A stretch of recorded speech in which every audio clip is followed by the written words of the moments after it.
personnes vivent dans ces logements. Les locataires estiment qu'ils sont insalubres. Le bailleur a pourtant promis une série de travaux il y a un an, insuffisants pour les habitants qui s'impatientent et alertent.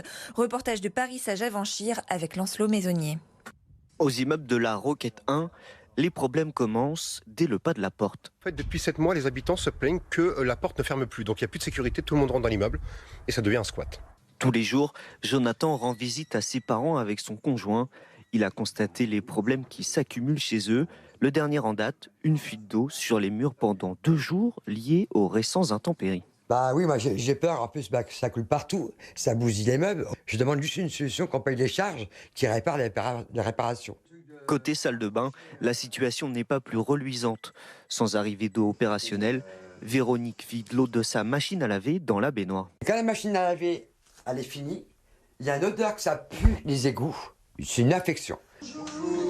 L'herbe n'est pas plus verte chez les voisins.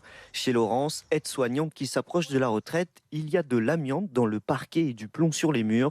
Son balcon menacerait même de s'effondrer. Au niveau des scellés là, il y avait de la rouille et la rouille a été simplement cachée. Donc on ne sait pas si les vis vont tenir ou quoi que ce soit. On a la sensation que le balcon est de travers et qu'on est attiré par le sol. Bah aujourd'hui, je me dis, si un balcon tombe, on va se dire, si on avait su, on aurait dû bouger. Mais il sera trop tard. Et il suffit que le plafond s'effondre. L'HLM, pareil. On va faire quoi? On va dire quoi? On va répondre quoi aux familles?